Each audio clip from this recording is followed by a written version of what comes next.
Welcome, traveler. You found Third Shift HFY. The story begins now.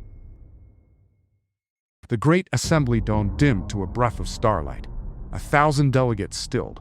At the center rostrum, Council Prime Vaelth Arun gripped the rail, ceremonial cuffs catching the pale glow. His voice cut the air like a blade. You invaded Earth. A low tremor rolled around the tier's frills, tightening, plates clicking, crystalline bodies throwing nervous prisms. The words did not echo. They landed and stayed, heavy as gravity. On the record 4, officers stood beneath a towering hololith of soul. Black pins marked lost flotillas. Red burns marked where stealth had failed. The room smelled faintly of ionized air and fear. Invaded is an embellishment. We performed precision entries. Precision entries that did not return. A courier drone drifted down to the days. Its seal bore the crest of the outer fleets. Vaelth broke it with a slow twist, eyes scanning the top line. Whatever he'd expected, this was worse. Admiral Vorak Learn, you will testify first. A tall, ash-scaled officer stepped into the circle of light. Armor dulled, crest bowed. He lifted his gaze to the assembled powers and looked, for the first time in a long career, like a man who had met something larger than doctrine. We entered Sol under cloak. We believed their skies blind to us. A murmur. Krovan's jawline flexed. Then this is simple. Their luck. Let him finish. Forrek nodded once, grateful for any mercy left in the room. They were not blind. They were listening. The hololith shifted. Earth swelled. Auroras coiling at the poles. A web of faint terrestrial lights lacing continents and seas.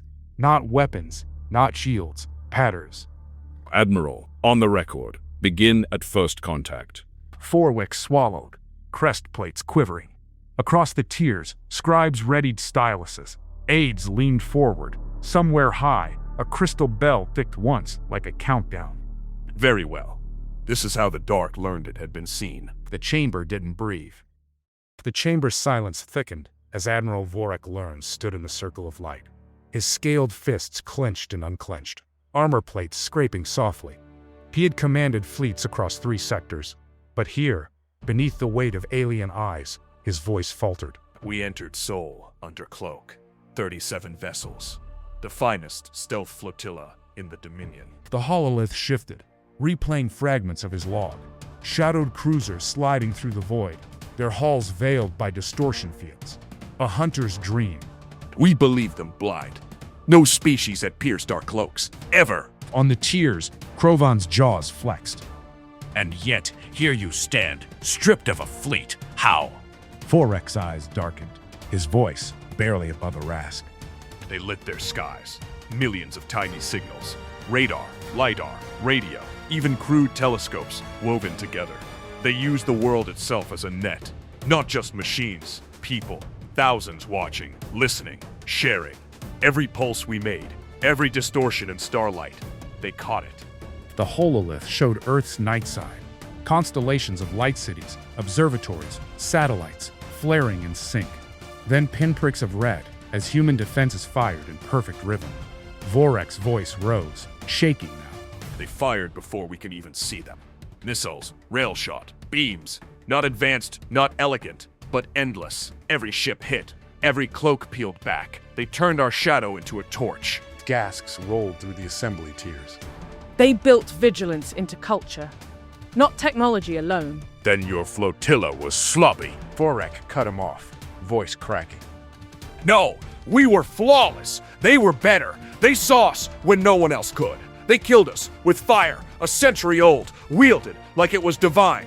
He trembled, lowering his head. I lost every ship. I begged for retreat. Earth gave me silence. They didn't even acknowledge my surrender.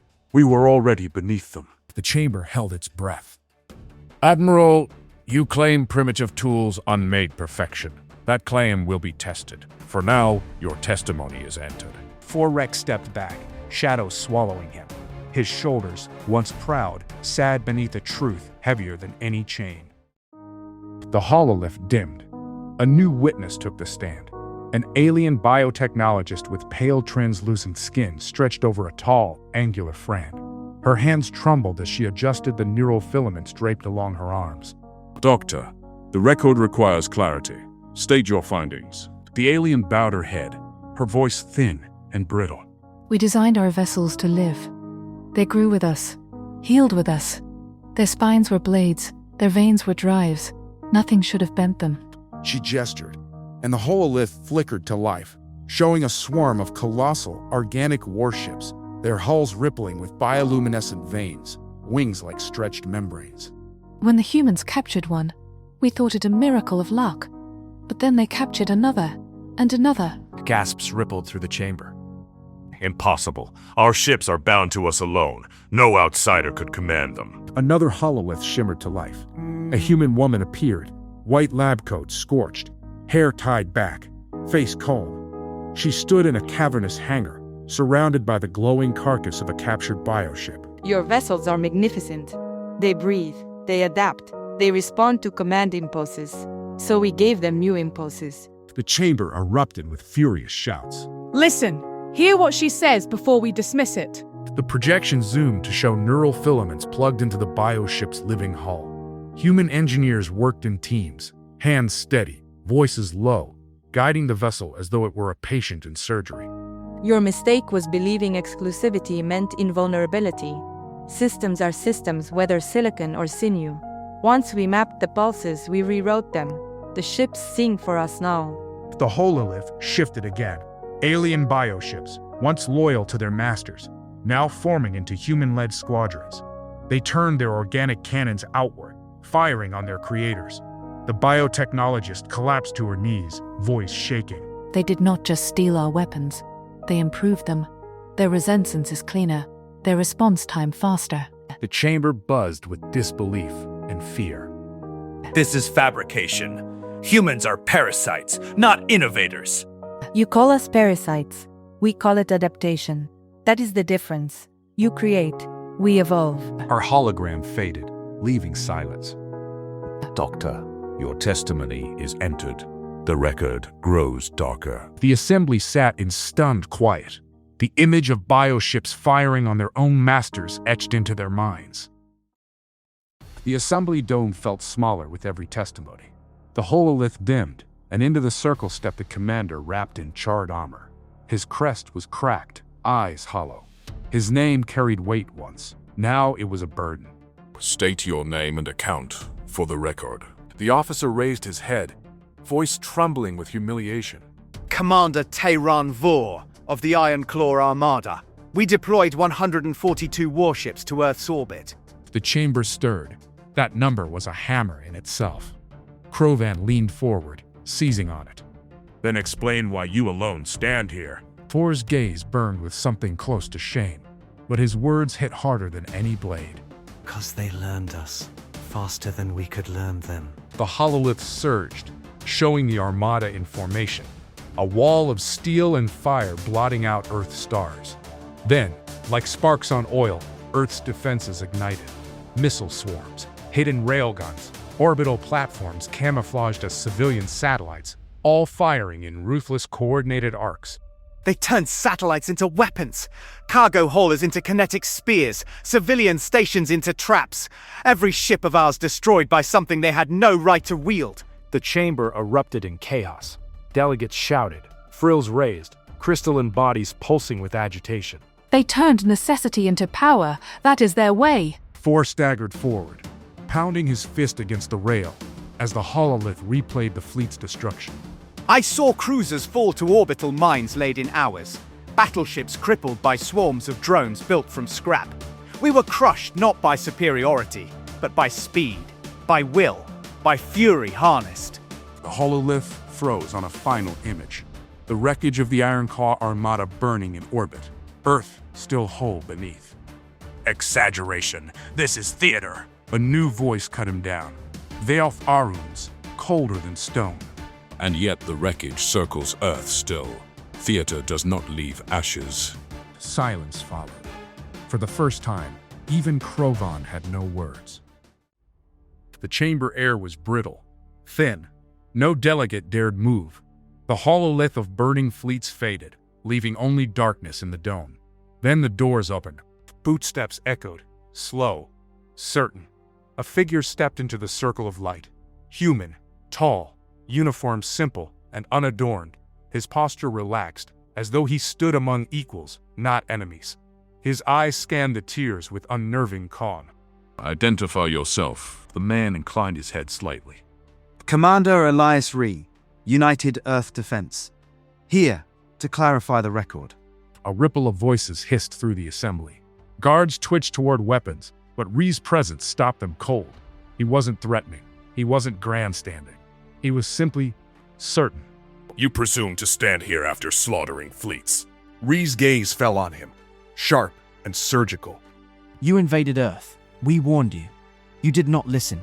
Everything that followed was the price of your arrogance. Krovan's jaw clamped shut. Even he dared not answer. Ree stepped closer, voice low, but carrying to every tier. You call us primitive. You mock our tools. But you learn the truth the moment your fleets entered Sol. Primitive does not mean weak. Simple does not mean blind. And underestimated does not mean unprepared. He paused, letting the silence press like weight. Phase 1 was defense. Phase 1 is over. The assembly stilled, 1,000 hearts missing a beat. What is Phase 2? Ree's eyes shifted to her. For the first time, his expression softened, almost kindly. You'll know, soon enough. And with that, he turned, boots echoing again, leaving the silence louder than any threat. The door sealed behind Commander Elias Ree with a hiss that echoed too long. The dome remained frozen, every delegate staring at the empty circle of light where he had stood. Velf Arun gripped the railing so tightly his claws cracked the metal. Phase 2. The words rippled like a contagion. Delegates whispered, their tones ranging from disbelief to outright panic. Crystalline bodies flickered erratically. Aquatic envoys pressed fins against their glass. Reptilian throats rumbled low with unease. Empty threats. He seeks to frighten us into surrender. But even Krovan's voice faltered. His bravado sounded small in the vast chamber. No, that was not a threat. That was a statement. The hololith flared back to life. Not Earth, not Sol. Unknown star systems bloomed across the void, uncharted and glowing. Human colonies, human fleets, human light scattered where no council probe had ever reached. They are already expanding, beyond our reach. The dome's air seemed to vanish. The delegates stared upward as new constellations burned above them. Not random, but deliberate. Patterns etched like warnings into the sky. Phase 2 has already begun. And with that truth, silence conquered the great assembly.